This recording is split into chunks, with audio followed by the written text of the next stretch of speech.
এইটো পথাৰটোৰ আমি নাম ৰাখিছিলোঁ টাইগাৰ বুলি আৰু বহুতে মৰম লগা ছাগলী আছিল আৰু আমি ফাৰ্মত তাৰমানে ইয়াক টাইগাৰ বুলি এইটো কাৰণত নাম দিছিলোঁ বহুতে উৎপাত কৰিছে আৰু বহুতে এগ্ৰেছিভ হয়।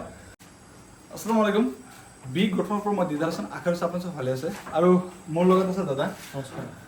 দাদাৰ নামটো প্ৰথমে জনাই দিব। হয়, মোৰ নাম শ্ৰী নিন্তু বৰা, মোৰ ঘৰ নগাঁও ডিষ্ট্ৰিক্ট, ৰাইডিঙা নক্ষত্ৰ পৰে এইখিনি। হয়, প্ৰায় মোটামুটি 3 বছৰ চাগে হৈ গৈছে দাদা কথা। 3 বছৰ। আপোনাক প্ৰথমে মই দেখা পাইছোঁ যিবিলাক ভাই বন্ধু আমাৰ ৰেগুলাৰ ভিডিঅ' চাই তেওঁলোকে দেখা পাব।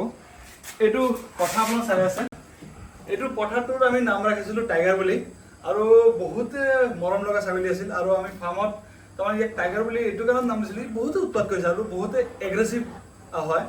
আৰু আজি দাদা তাত অহাৰ কাৰণ হ'ল কাৰণ আজি কিবা এটা কামত আমি নগাঁৱলৈ আহিছিলোঁ আৰু দাদাই মোক মাতিছে যে দাদা এবাৰ আহিবা, তোমাৰ যিবিলাক ছাগলী দিছিলা তাৰমানে দাদাক যিবিলাক ছাগলী বিক্ৰী কৰা হৈছিল সেইবিলাক ছাগলী এতিয়া কেনেকুৱা পৰিস্থিতি আছে আৰু কিমান তাৰমানে 71টাত পোৱালি জন্ম দিছে এইবিলাক আমি চাবৰ কাৰণে আহিছোঁ।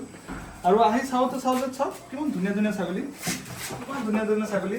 আৰু দাদা একচুৱেলি ইয়াতে তাৰমানে ঘৰৰ মাজতে কৰিছে ফাৰ্ম, চাংঘৰত কৰা নাই, কিন্তু তথাপিও চাওক মেইনটেনেঞ্চ চাওক কিমান ধুনীয়াকৈ চকী বনাইছে, ডেইলি চাফ চিকুণ কৰি আছে।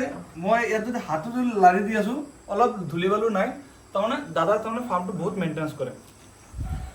কথাটো হৈছে আপোনাৰ এইবিলাক ছাগলী প্ৰথমত চাই লওক, এইবিলাক বহুত ধুনীয়া ধুনীয়া পোৱালি আছে, পঠা আছে আৰু এইফালে ডাঙৰ পাঠিও আছে।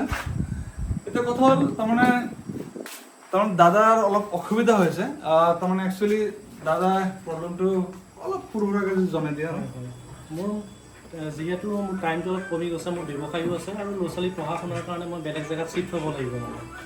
সেইটো কাৰণে মোৰ ফাৰ্মখন গাঁৱত আছে, মই নগাঁৱত যাব লাগিব। সেই প্ৰব্লেমটোৰ কাৰণে মই ফাৰ্মখন মানে ছাগলীখিনি মই বেচিব লগা হৈছে। তাৰমানে হৈছে কি দাদাৰ তাৰমানে এতিয়া প্ৰব্লেম এনেকুৱা হৈছে যে ল'ৰা ছোৱালীবিলাক আগতে সৰু আছিল, ওচৰে পাজৰে স্কুলতে পঢ়িছে, এতিয়া অলপ দূৰত লৈ যাব লাগে।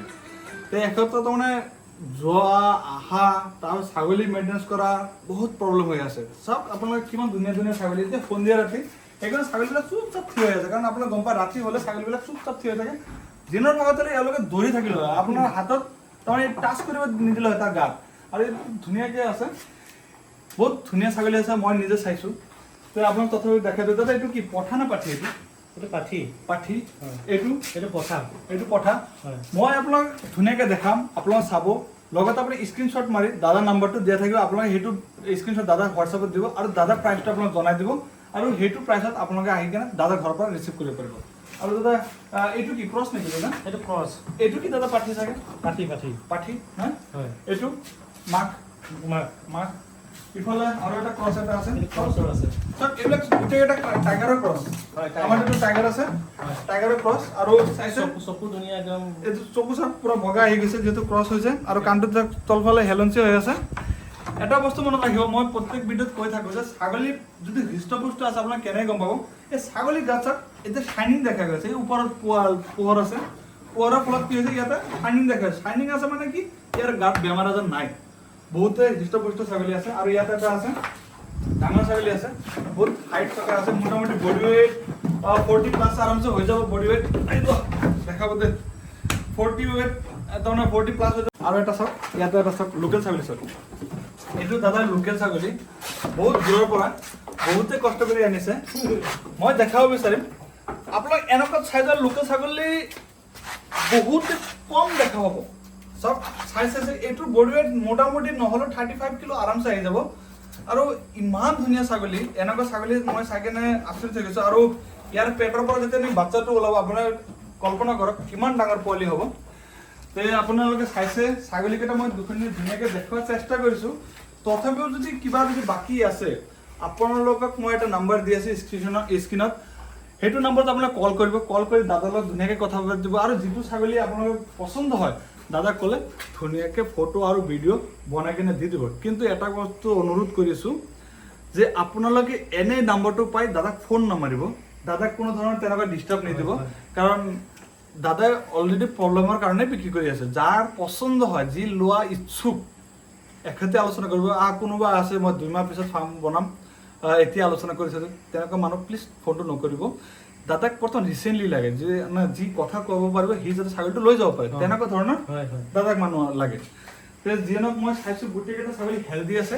মোৰ ফালৰ পৰা মই ক্লিয়াৰেঞ্চ দিছোঁ আপোনালোকক, এনেকুৱা ধুনীয়া ছাগলী যদি আপোনালোক লয় কোনো ধৰণৰ অসুবিধা নহ'ব। আৰু এনেকুৱা ধৰণৰ ছাগলী লৈ আপোনালোকে ফাৰ্মটো ষ্টাৰ্ট কৰিব লাগে। বহুত ধুনীয়া ধুনীয়া কোৱালিটিৰ ছাগলী আছে। যিয়ে নহওক আৰু বহুতখিনি কথা ক'ব লগা আছিল, বাকী হৈ গ'ল। আৰু বহুত ভাল লাগিছে দাদাই দুটা ছাগলীৰ পৰা ইমানকেইটা ছাগলী বনাই লৈছে আৰু বহুতকেইটা বিক্ৰী কৰিছে এখেতে।